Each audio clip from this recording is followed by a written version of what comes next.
Morning, good afternoon, good evening, depending on where in the world you happen to be. My name is Christopher Harrison. This is GitHub in My Day Job, the show where we're going to bring on some really fantastic people and talk about some of the things that you can do in GitHub to, well, make your day job easier.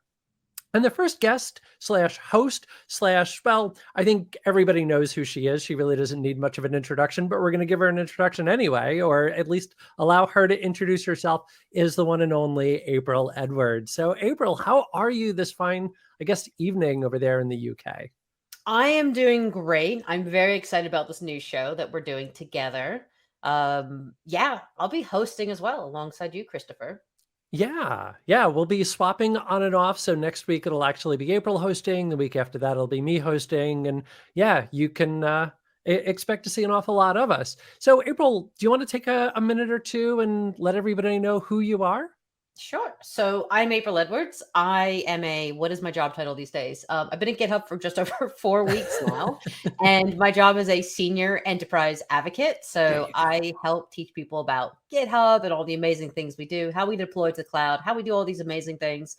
And yeah, I mean, I guess I've been in tech for almost 25 years. It's been exactly 24 years. So this has been a really cool career progression, but I'm based in the UK. Christopher, you're based in the US.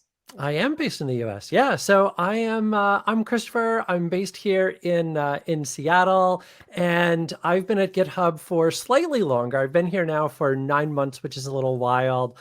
Before that, I was over at Microsoft doing a lot of like DevRel and content creation, and then before that, doing an awful lot of technical training. And yeah, I've been in the industry.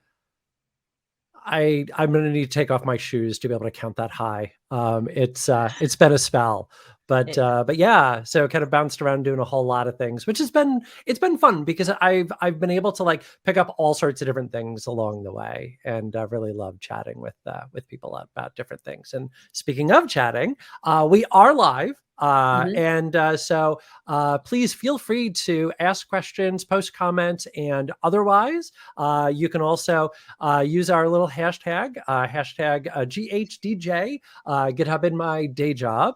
And yeah, so today what we wanted to do is to take a look at some of the little tips and tricks inside of GitHub that can help make your life a little easier, those little quality of life things. Because, a lot of times we focus in on like big things like GitHub Copilot. And don't get me wrong, GitHub Copilot is really, really, really, really, really cool. It is. It's pretty But awesome. it is. But there's a lot of times where you just need like a little thing to like be able to round a corner, make your life a little easier. And there's a handful of things that are sort of like, I don't know, maybe like tucked away inside the interface that maybe you just didn't know about yet that we're going to go ahead and show off that can, well, help make your life easier. And April's going to be our tour guide through all of this. So, Yes. yeah. All right, so let's go. So let's talk about why GitHub. So both you and I came from Microsoft. We talk about the cloud, and GitHub is a platform. And I think, let's go back to 2008, 2013. GitHub wasn't the beast it is today. GitHub is so much more. And I think that's what we want to teach people about. And for me, I come from the ops background. I moved into development. So there were a lot of things I had to learn. Like I didn't understand why Git or why GitHub. And then I just found GitHub hard to use for myself, for many years. And there's so many Easter eggs built into the platform. So I'm going to go ahead and share my screen with you all out there, all you wonderful people. Very And timely on an Easter eggs mention since Easter's right, apparently on I Sunday. Yeah, thought well done. someone got it. Jeez, that was a terrible joke, but I thought, Easter weekend, someone would get it. Yeah, One did. So we want everyone out there to throw questions into the chat. We're here to respond to you. We're here to answer your questions and maybe even learn from you all as well that are out there. So I have a repository here. This is public. If you are watching, please don't break anything in my repository while I'm doing my demo. That would not be nice. But I like making it public so that other people can have a play. They can fork it and do the same things, right? And that's why open source is cool and sharing is really cool. So I have this repository. Now, I actually had a real life scenario last week. I went to give a talk at a conference in London. And when I went to give my talk, my laptop, for whatever reason, would not accept the projector input. So I had no laptop to do my demo in front of 100 people. Now let's take another scenario. We're traveling and we need to make a change in our code, or we need to give someone access to our code. Getting access to a repository, we do it the old fashioned way. We'd clone our code and bring it down to our machine. I say old fashioned way. The other problem is we get a lot of people that are contractors or they're on projects temporarily, and it's very hard to get up and running in a project. Or like in my case, my laptop literally broke. But what saved the day was this really cool trick. So from any GitHub repository, if you hit the period button, also known as a full stop in England, or the Punkt button in German, it will pull up a web editor. So we're going to let it load this. Now, this is all internet dependent, so you do need internet for this. Just remember that, folks. But this is a great way to get started writing code and to do things. So this is loaded up a web editor straight from my web browser. So if my laptop had died, which it actually did, I continued on my demo because I could still make changes to my code. And this is an amazing thing that people can do all across the world. You don't need any add-ins or anything. It doesn't matter what kind of code you're running. This works. The other thing that's really cool about this, now this is a lightweight editing experience. So I don't have access to all my extensions. I cannot run and debug. I cannot run a live share session. This is literally ready just for me to make some easy changes. But what I can do is I can click down on the bottom left-hand of my screen here. I can create another branch. I can create another branch. I can create my code. I can look at any of my other branches.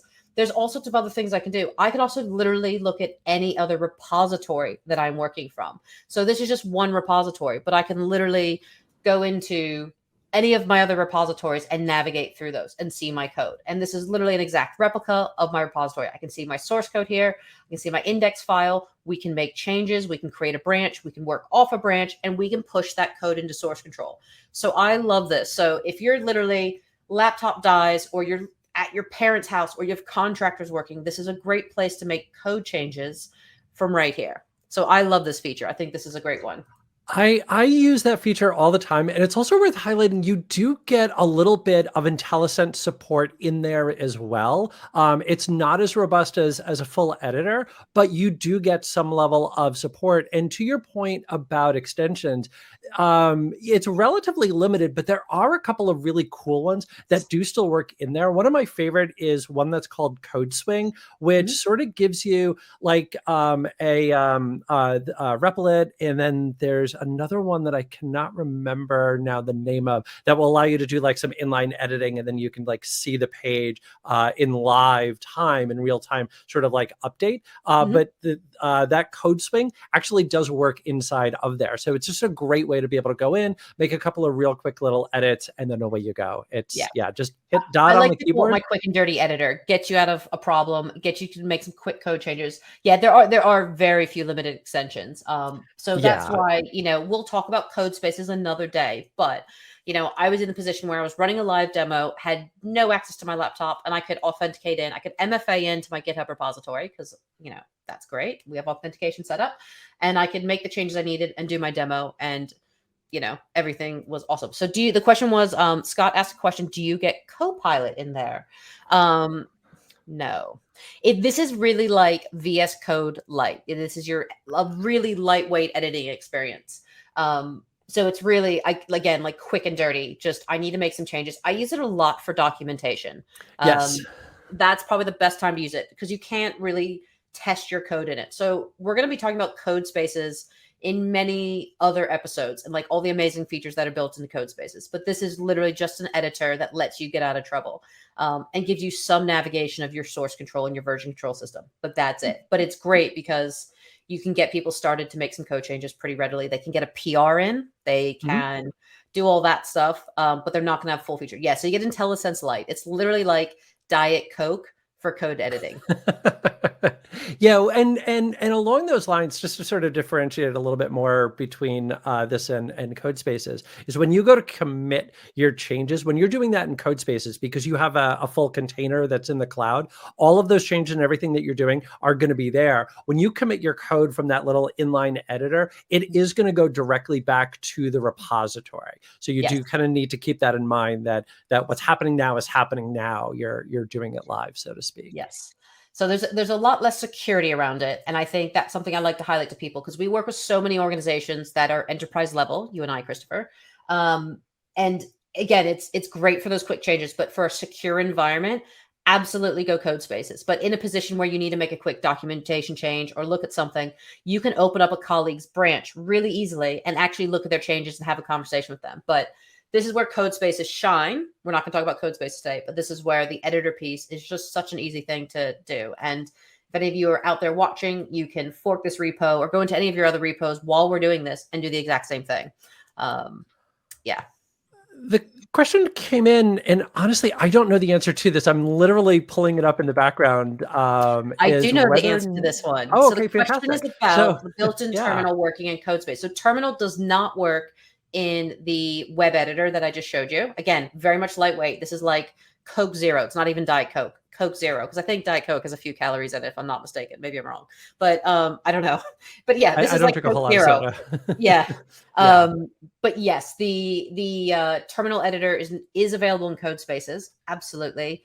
I often demo it and do all these things. We're going to do some more in-depth deep dives into code spaces coming up down the road. Got to do code spaces. I love. I already have plans for code spaces. Yeah. So if you guys are watching, everything in code spaces. Yeah. I actually don't do anything in VS Code anymore. Yeah, it's crazy.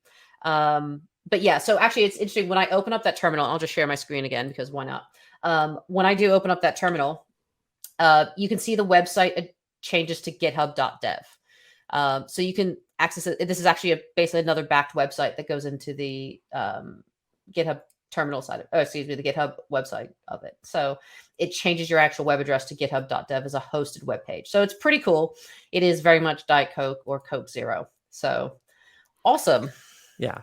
Code spaces and just to, again, kind of call this out. So the little inline editor, no terminal, code spaces, you will get that full terminal. Because again, it's running in a container. So you're just running a terminal inside the container. That was the answer that I knew. I wasn't sure if it worked on the little inline editor. I didn't think it did, but yeah. No, yeah. It's code spaces is amazing. And it is the future. This is a cool little trick. I want to go to another little trick that I have. So this repository I'm showing is really light, but the reality is a lot of us work in projects that have a ton of code in it. Whether it's your source code, it's your infrastructure's code, et cetera, huge code bases. The other thing that I tend to really struggle with is where do I find a file or a thing? Like I get lost all the time. I literally would get lost out of a paper bag if you gave me opportunity. So if you're again on your repository, hit the letter T as in Tokyo or Thomas or Tango, if you're militaristic, and it gives us a little. Or do Flight Simulator. Oh yes. This allows us to find literally any file in this repository. So I can search, which might take me years. I can also type stuff. Now, I have mistyped the word I'm looking for. It actually still pulls out those letters. So I was actually looking for a bicep file, infrastructure's code, and it pulled up the B, the C, and the I that I just mistyped. But if I go ahead and type in bicep, it shows all my bicep files that I have. So I can go and select and get to that file right away. So I found that file that I was missing within a couple seconds. Yeah. I love like that feature. And then it also is you like mouse over different items and being able to bring up the code references as well. I love being able to do that in the browser because so often what you wind up having to do is like clone the repository. That way I can like get the full search feature. And a lot of times it's not what I want. I just need to go in and poke around and see what things are going on. And having that feature just makes life so much easier. Yeah, searching is great. I mean, big, complex projects, managing a lot of projects, being able to find your code is absolutely critical. And I am going to cheat. So you can actually also click on the little button here that just makes the window show up and disappear. But I like keyboard shortcuts most of the time. So yeah, you can make it show up and disappear. It goes in and out on its own. But yeah, I found my file. I can edit it. I can do what I need to do, have a look at it. Really simple stuff. So for anybody who's not familiar, Bicep is config as code for Azure, and it's sort of like the next iteration of what used to be done with Azure Resource Manager files or management files, so ARM or ARM. I don't want to admit how long it took for me to finally get the joke of ARM versus Bicep. It was a lot longer than it should have been. It's okay. It's Okay. okay. Yeah, I mean, Bicep is Azure native for infrastructure as code. I do a lot of work in various languages, but this one was written specifically in Bicep. So yes, we had a Bicep main file deploying infrastructure for this entire workflow, which does work.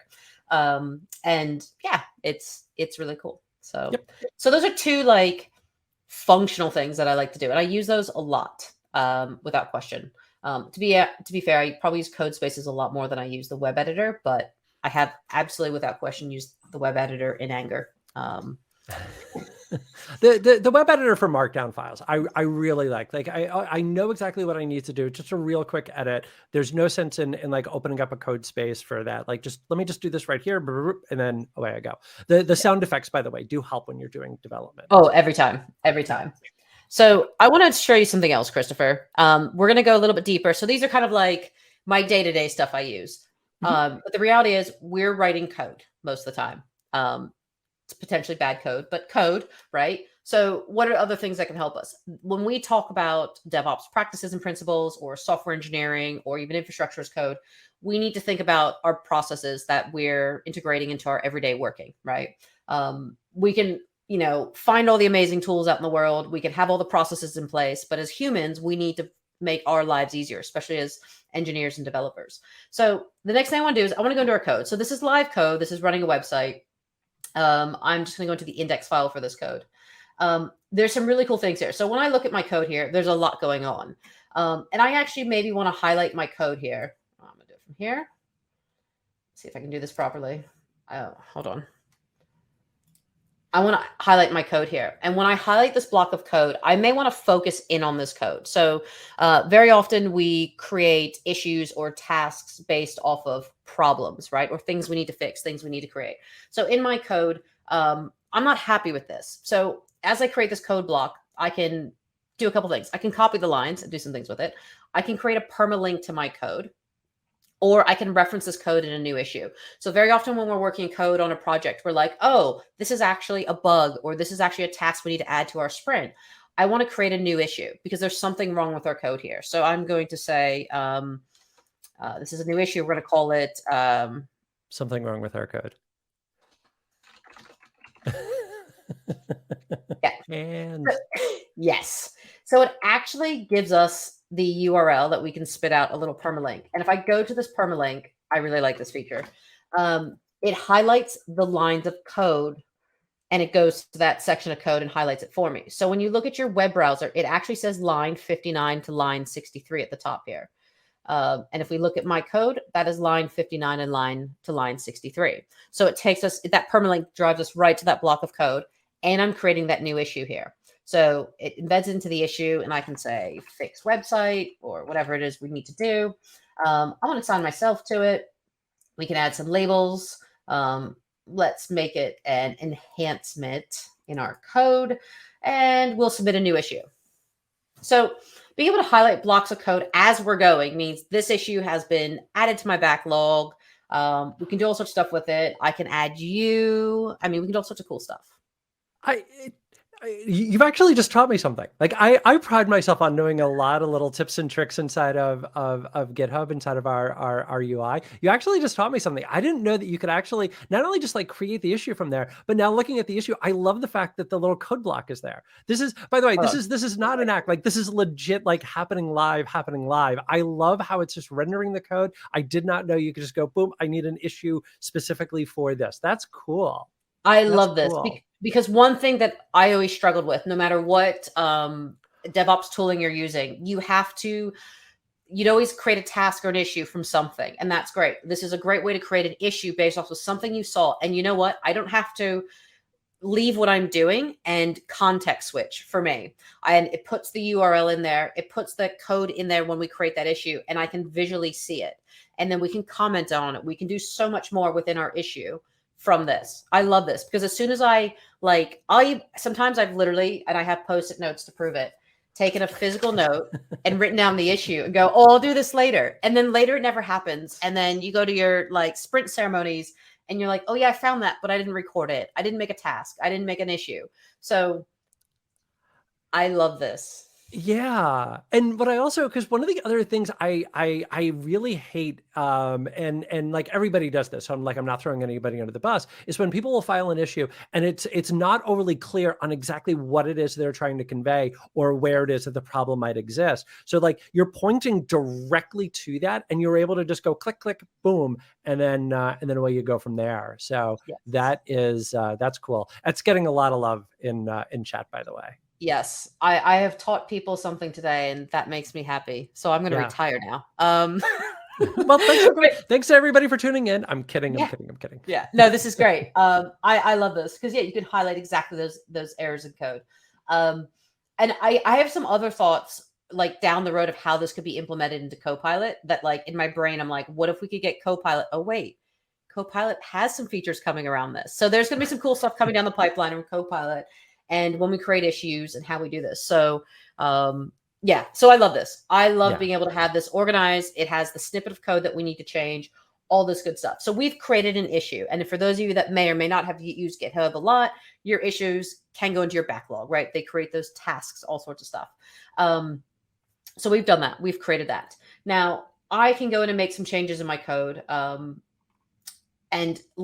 I can create a pull request and link that to my issue. So I want to show that real quickly because when we talk about, again, this is taking something that as humans, we should be in principle creating bugs and issues and tasks when we find something, right? Humans are the things that break. So I also need to be a really good engineer and get a pull request going. Now, when we create pull requests, we don't always link our pull request to the issue. I'm sitting right here, April. You didn't have to call me out like that. You know, Christopher, we all do it. So I'm going to cheat and use an existing pull request just because we're here. And I like not breaking anything. So if I go into my pull request here, this is, ignore what this says. This ran some checks. It failed. I can go ahead and put a comment in. Now, this is one that I love. If I hit the pound sign, or known as the hashtag in England, because again, I have to convert for like all the languages in my life. Something is wrong with our code. This is the issue we just filed. I can link all the other issues. I can have a look at all the issues that I have currently open, and it goes, something's wrong with our code. So I'm just going to say fixing per this request, and we add the issue in, add the comment in, and it comes up here. So it sees that I've commented. And if I click on this, this takes me back to our issue. Mm-hmm. So that's pretty cool. And then it's linked to that pull request. So we've just had that traceability back and forth between our issues and pull requests. And while this is really simple, it's something as developers we don't always do. We don't always connect the dots between our code and what we're actually doing. So it's a simple little hashtag or pound sign. But I think it makes a world of difference because it automatically just links the two together. And then you have that full traceability of what you're actually doing in the cloud, or in your deployments, can be on-prem as well. So yeah, I like that. That's a really simple one. Yep. We're going to go back to our pull request. We're in our pull request. Yes, we are. I just named it. It has an awkward name on it, so ignore that. So we're in our pull request. We've made some changes to our files. Let's see what changes we've made. Now, I did this in a live demo last week. I'm reusing it because it's like recycling and it's green, right? Just say yes. Just say yes. Yes. Yeah, I'll laugh at that joke. Sure. Oh, okay. I laughed. I know. So I want to show a cool way we can comment on our pull request. So I've made a change. Now, this is for my website. I just changed it to say bounce. If I click on the plus sign, instead of having to put the comment or the change review for the entire doc, I can put it on the line item. And so this is going to attach to my line item. And there's a couple things we can do here that I think are really nifty. So we can reference an existing pull request, obviously. We can do that. We can add a saved reply, which I think is quite fun. I want to add a saved reply. Actually, no, I don't. I want to do something first. I think I hit the wrong button. Did I hit the wrong button? I want to add a suggestion. Nope, it's over here. Oh, Sorry. there it is. Yeah, Yeah. there it is. I apologize, everyone. They keep moving the boxes. So Control G is the way to get to that without hitting the button. It selects that line and it adds a suggestion. So I would just need to hit this or Control G. So it sees where I've put in bounce and I can say, yeah, I don't like that. So I want to say, welcome to, I'm just going to do GHDJ because that's what we're doing. Love it. And I add my comment. So when I add my comment, it actually takes what I've suggested in the PR, made the change, and make that suggested change on top of that. So I can actually see in line what I've done. This is one of my favorite little tricks that's sort of like tucked away inside of pull requests. And it's one that I love being able to show off to people because so often what will happen is somebody will go in, they'll do code review, they'll go, hey, this needs to be updated. And so they'll like leave that in as a comment. Now what has to happen is if I'm going to pull that in is I now have to go back to my code. I have to now make that change. I have to push that back up and away we go from there. So it's like additional steps. But right here, now that this is a suggestion, you can just do all this right here. So you'll notice that April's now got that option to say commit suggestion. So she could just do that inline right there. Or if somebody's made like multiple suggestions, say as part of a code review, they can just go add to batch, add to batch, add to batch, add to batch. And then down at the very bottom, just boop, one button, and then it will commit everything all in one shot. So when you're doing your code reviews and you're making those types of little suggestions, use that feature. It will save so much time and so much effort. Again, it's one of those that looks so simple, but it saves a lot of time. I love showing that feature off. It's one of my favorites. It's fantastic. And you could come in, Christopher, and say, yeah, I don't like your suggestion. So we can commit our suggestion here and it will commit our changes for us and it will resolve, and we can hit to resolve the conversation. Christopher can come in and comment. Anyone out there can come in and comment if they want. It's fantastic. It's a great little way, and it's a great way to visualize. The other thing you can do, I'm not going to show it today, but you can actually change the colors. So where it's red and green, you can actually change the colors. So I'm going to be really honest here. I am not colorblind. I believe it's 20% of men are colorblind.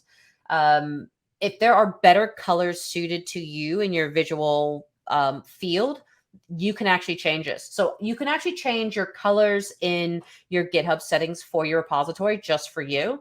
And I will look up how to do this because I know it can be done. You can actually change the colors that's used in your PRs. So it's not red and green. You can do like blue and orange or purple and green or, whatever colors work for you. I didn't know that was possible. That's cool. I like that. Yes. And actually, there's been a good suggestion from the audience. This makes reviews on mobile phones or mobile devices really, really simple. So if we go to, type this in, so not that I can type while everyone is watching. Typing ability and number of viewers inversely proportional. So if you want to get the app for the GitHub app, it is a great way to check your PRs on the fly. In a remote world where you may have screaming children or dogs to walk at lunchtime, this is a great way to download the app and get that sorted. So yes, no awkward editing on a tiny screen. But yes, you can actually change these colors. But yeah, you can actually change your settings in your GitHub repository. So you can go light mode, dark mode, and then change the type of dark mode. But then there's actually a way to change your PR. In the PR, you can add a color scheme. So like I could do the blue and purple GitHub color scheme, but for me, blue and purple are too similar. So I would struggle to see like the removed and the add. Yeah, I could do like blue and yellow probably, but you can customize that with color codes in your PR. So you can absolutely do that. So yeah, there's some cool things you can do. Dark mode, all the things. I don't remember how to do it, but I know I can change my view in my GitHub repository. So I had it for a while where it's orange and blue. I think it was like dark mode and like some other type of dark mode. So you can just set it to like whatever your favorite sports team's colors are. I don't think it's that granular, but I'm sure we could give that feedback to engineering at some point. We need Seahawks colors.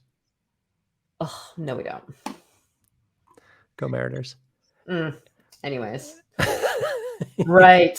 So Moving on. I do want to mention real quick about mobile while April kind of goes to her next screen here is I for the longest time like I sort of like resisted installing mobile because I really do have like a strong work life separation, and I finally did that maybe about like 2-3 weeks ago, and I really kind of like it, especially just like flipping through issues, because a lot of times like all I need to do is just like hide them from my notifications or something like that, and I actually kind of just like really like just grabbing my iPad and just going, tick tick tick tick tick, and away we go. Which being on a Mac, I don't have a touch screen anymore, so I kind of like that with the mobile app.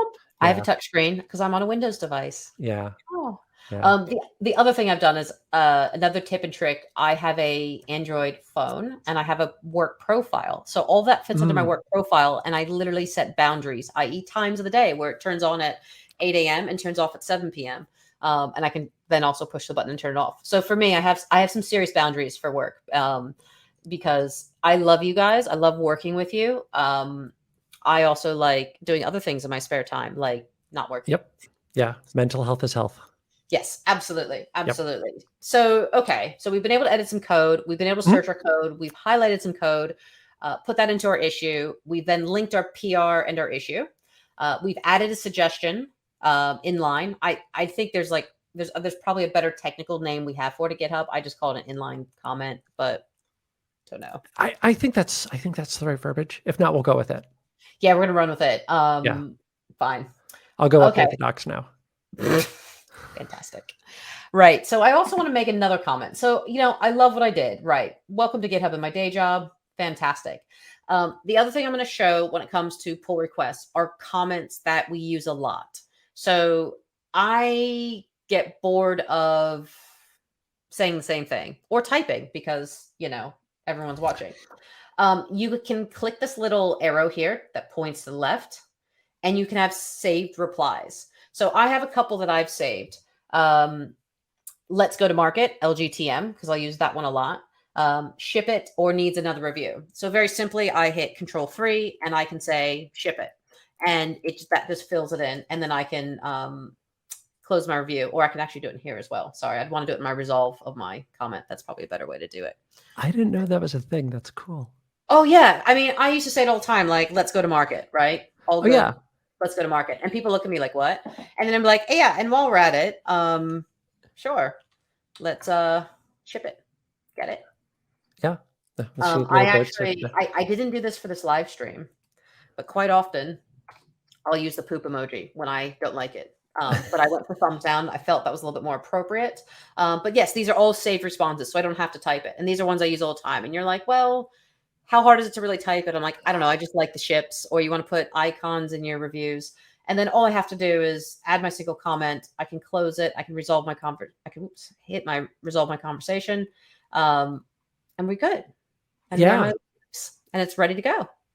And like again, going back to mobile, like then I can just go tap and then it's done. Like, yeah.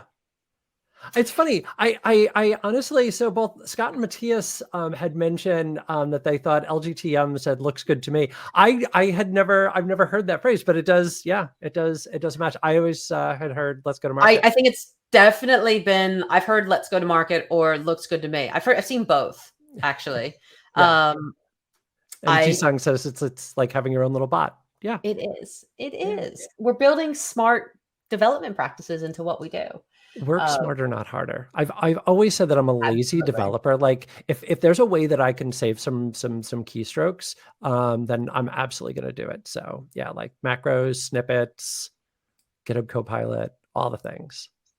Yeah, absolutely. I think it's not that you're a lazy developer. I think we just have a lot going on in our lives, and we're humans. And there's a really good stat I speak about all the time. 96% of cloud breaches are due to human error. We leave passwords, we forget to do things. So everything we're doing here is about how do we make this a little bit better for people? Like, it's okay to be human. How do we do this better? Yeah, absolutely.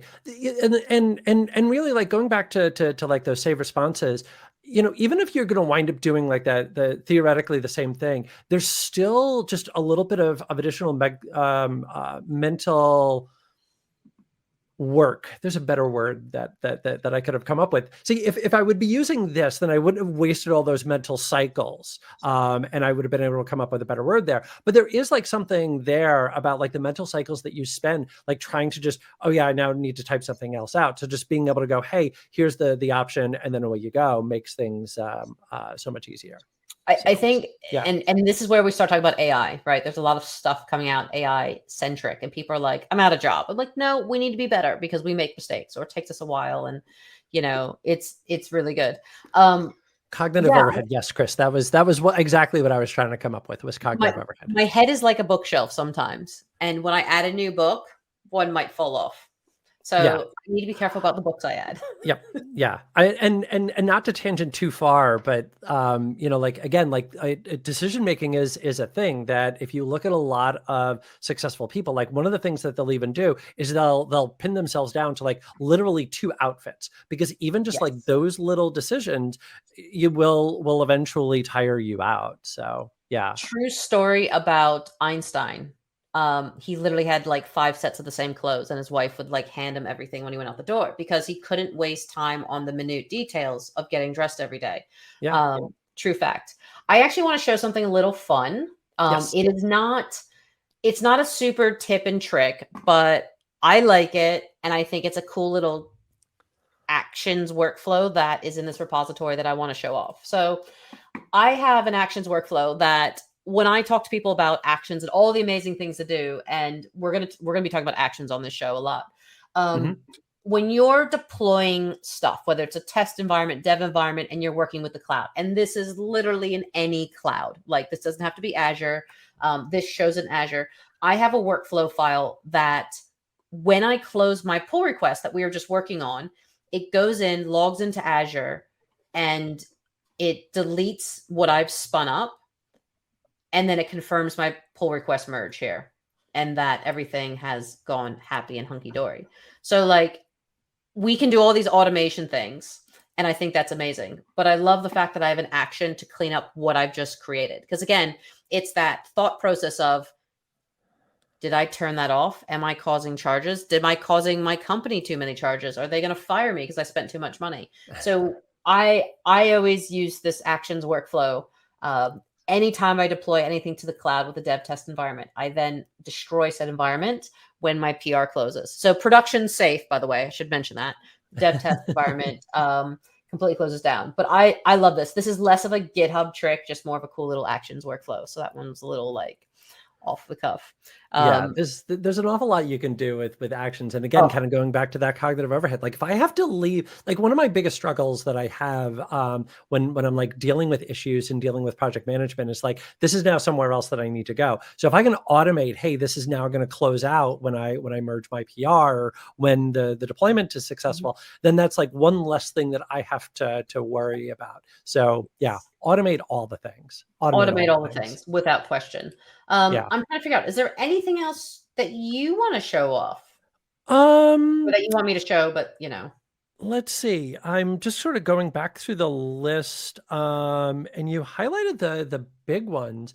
Do you want to show off how you can actually? Do you want to show off a template repository? Sort of throwing one at you here. I can do that.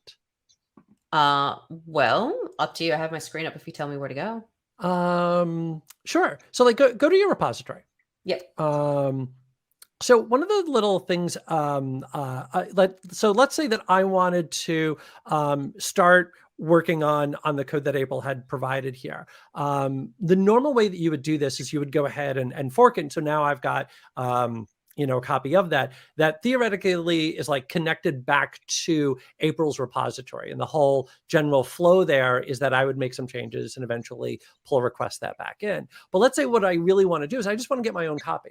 Like I'm never going to go back and push anything in. I just want to use this code as a starting point and I want to start going. So I want to use this, well, as a template. So here's what we can do is if you hit settings,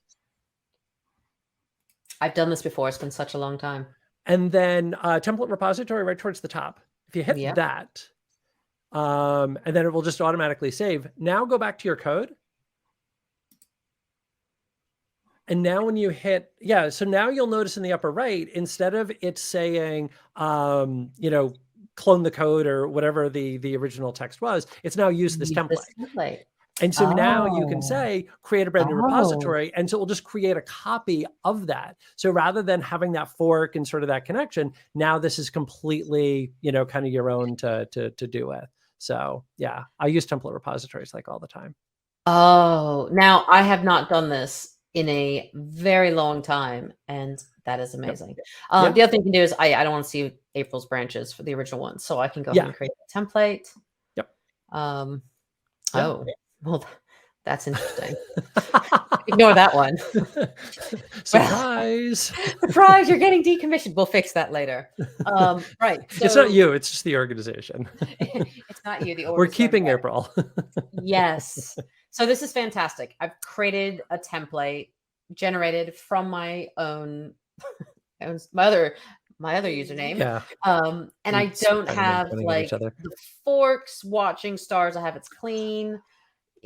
I can do my own thing to it. And I have a thing and I can just go. I don't have to worry about what April's doing with hers. That's Exactly. awesome. Yep. Yeah. And then you also like won't get the little updates of like, you know, if April's gone in and like made 8 changes and now yours is like, you know, 15 pull requests behind and 6 ahead or, you know, whatever. Yes. You're now not going to see all of that. With Git issues that happen often. Yeah. Yes. By the way, I do want to, and I don't know the answer to this. I think it would require a separate tool. Antonio asked a question going into actions, and we're going to have an episode coming up later about actions. We'll dig more into it. But is it possible to see in the actions a grid where the deployment happens? And I think you would need a second tool or some sort of a plugin to truly like make that happen, or at least the way that I think you're asking the question. So unfortunately, not directly inside of actions. Correct. I have not seen that feature. I know exactly what Antonio is speaking about in Azure DevOps. That is fantastic feedback.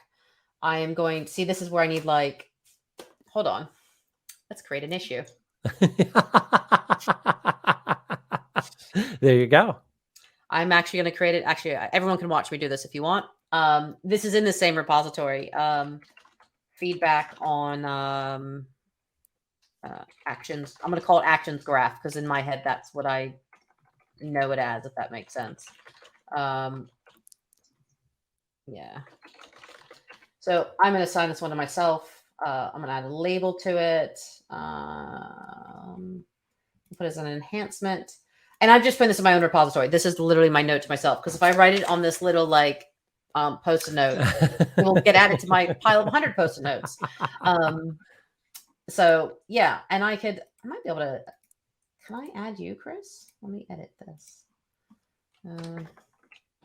Oh, if you're not my org, I'm sorry. I'm Geek Trainer though.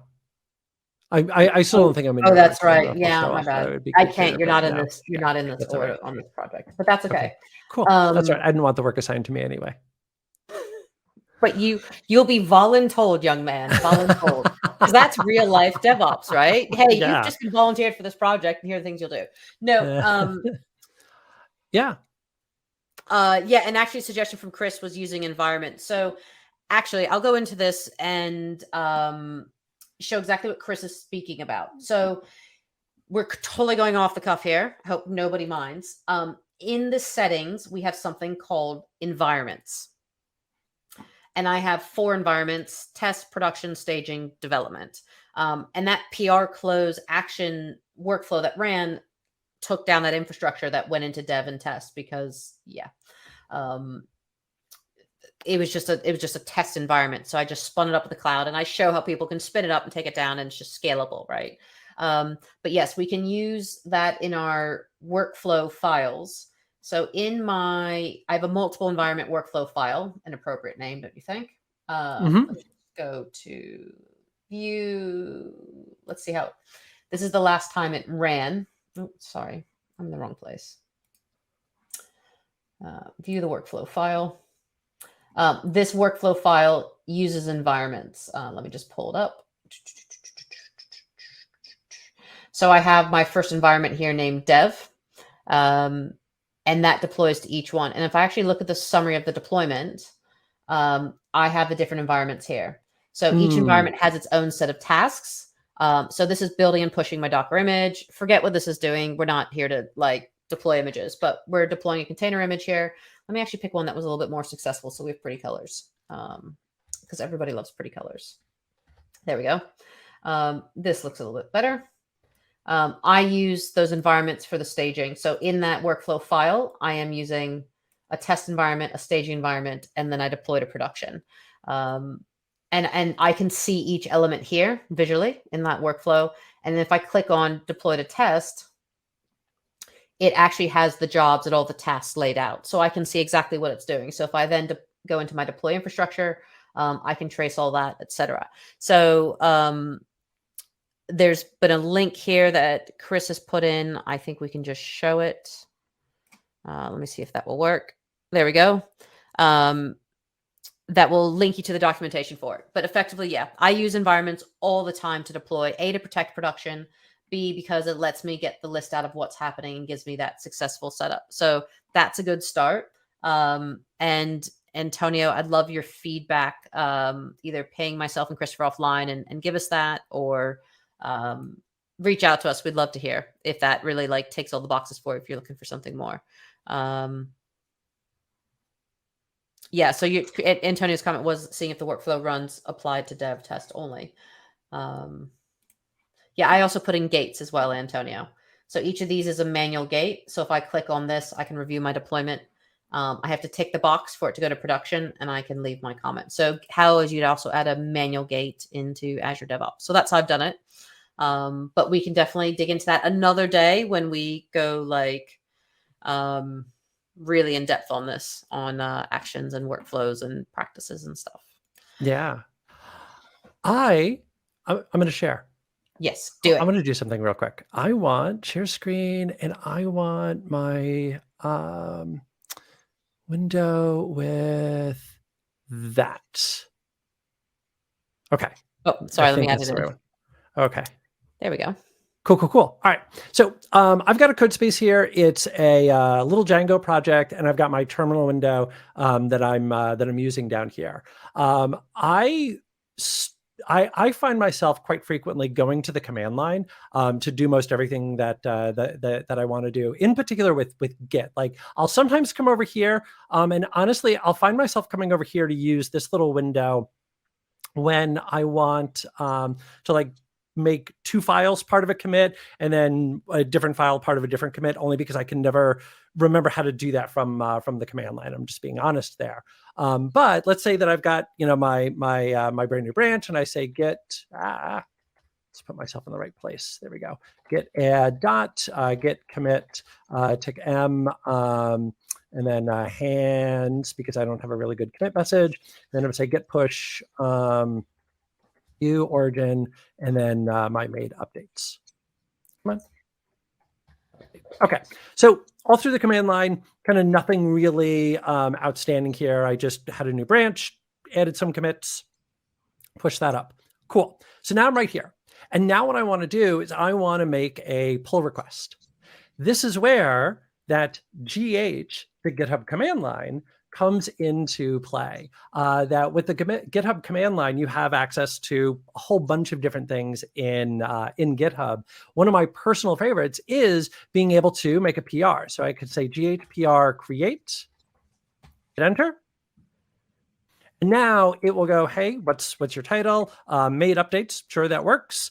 What's the body? And then I'm not going to worry about putting in a body, so I'll just hit enter and then hit submit. And now just like that, I've been able to make a pull request straight from the command line. And again, it's one of those just like little things that saves me a bit of time. So now I don't need to like open up the UX. I can just do all of that straight from here. I also still like to follow good practices, even if I'm the only developer. So I will PR into my own repository, even if I'm the only person who owns that, just because I like that being able to see that history. I like being able to potentially roll back as needed. And it also just like, it's good to keep practicing like that. Yeah. And so one more time, I can just say GHPR merge and then one, which was the one that was created there. And then I'll just go ahead and say create a merge. Do I want to delete the branch locally and on GitHub? Let's just say yes, and then submit. Now we'll go ahead and flip me back to main, and it will pull everything down. And now I'm ready to keep going. So I was able to do all of that without having to leave my environment. So, one of the big things that we talk about when it comes to developer velocity is trying to avoid context switching. Yeah. And if I have to go to the UX and do all of that, I'm now context switching. Being able to do all of this right here just makes my life that much easier. I agree. And I think there's an argument for both. I think GitHub, and we didn't really show a lot of it today, doing a PR and branching is really easy. I was actually teaching a Git course recently, and I was like, we're going to learn all the Git commands. And then like someone goes, but my VS Code's asking this. They installed new extensions that literally did it all for them. So it's tough. We're lowering the barrier to entry. Yes. But then you and I are sitting there going, well, we love doing it through the CLI or whatever. So I think we should do a show on the GitHub CLI down the road. I've made it into that. I think that'd be amazing. I think everyone works differently. Everyone has different ways of working. But yes, it is exactly that, the context switching. That's what gets me. I mean, every time. So I think I actually prefer working from a code space because I don't have to context switch as much. And I can do everything as I would do in VS Code. So for me, it's the like for like experience and pretty simple. I am conscious we have 9 minutes left till we're scheduled officially. I hate being the timekeeper, but I'm going to be the responsible adult for like the next 2 seconds. We should probably ask the audience to maybe chat what their favorite feature is that we may have mentioned today, or ask any questions, and we will do our best to answer them to our fullest ability. Yeah. Already, John has said GitHub CLI boosts automation. Abso-freaking-lutely. Without question, we're gonna do a show on GitHub CLI. Yeah, and creating scripts, because like going back to one of the things that April showed off there with environments is then you can also set like different secrets, like different usernames, passwords, etc., for the different places that you would be deploying out to, and being able to like script all of that, because like creating tokens and all of that is such a pain. And so having a script that I can run that will not only generate the token, but then I could use the GHCLI to create those secrets makes life so much easier. So much easier. And it means you don't put secrets in your code. Hey. Yeah, I know, right?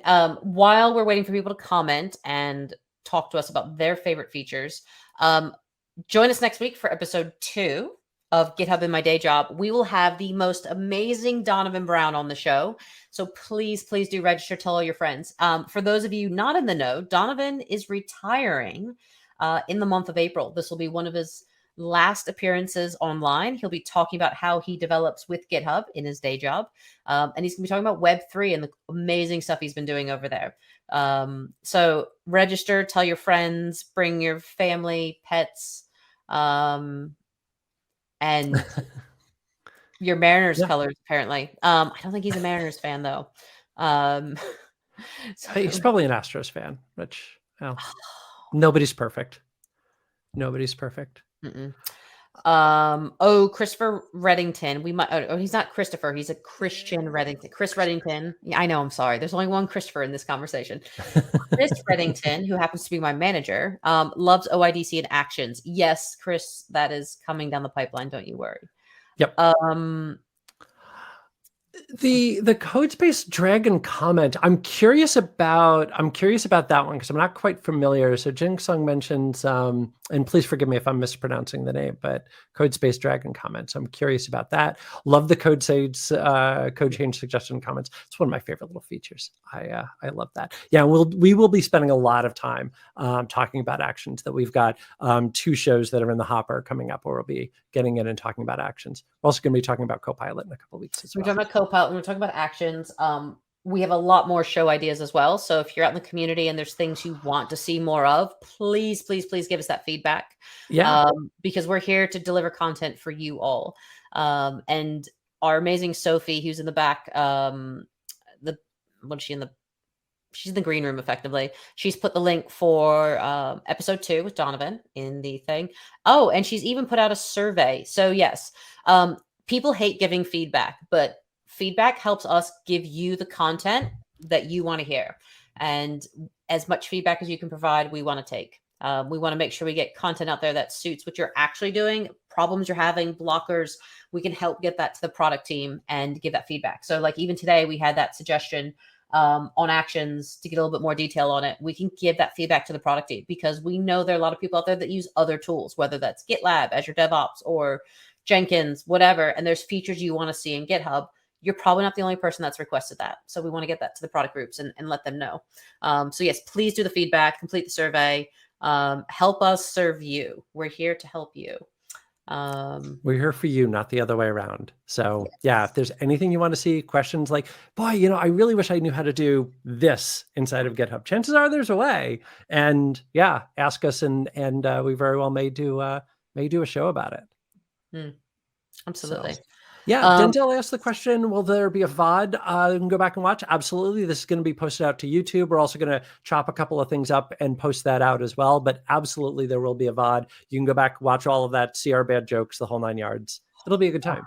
I won't be watching myself. But yes, we definitely also want to get some of these tips and tricks out into like YouTube Shorts. There might even be a blog coming down the pipeline, so you can reference it later. All sorts of stuff. And if you all have any other ideas, shoot them our way. Other stuff you want to say, what helps you all learn? What are the best methods of learning? Someone said to me once, they really enjoyed, having a podcast. And I think tech podcasts, when you're showing how to do something, is tough. I know that some people have done it. Scott Hanselman does it with his weekly show.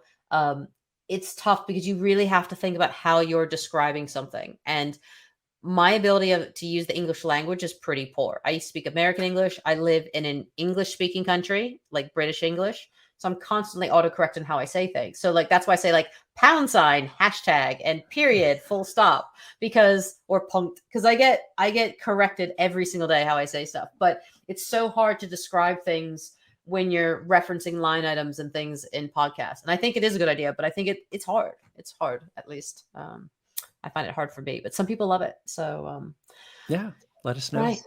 Any more questions? Any more bad jokes? Easter jokes? The real English. Here we go. Oh, see, yeah, there's Rob. See, and I know Rob. Take a break. Yeah. Like, we created the language, and yeah, but we threw your tea in the harbor, Rob. And there's a couple of extra U's.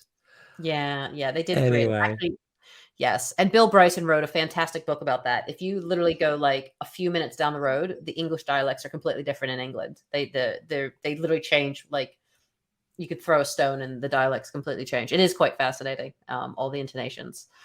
Yep. Oh, it was excellent. Thank you, Mr. Reddington. There we go. Yeah. I think that's the perfect note to end on. It's time to go. So everyone, thank you for joining us. Thank you for putting up with our bad jokes. Give some feedback. Sign up for the second episode to see the infamous Donovan Brown. And Christopher, thank you for having me today. April, thank you for joining and sharing all of this with us. This was fantastic. Awesome. Yeah. So we'll see you all back here in a week. Yeah. See you guys all next week.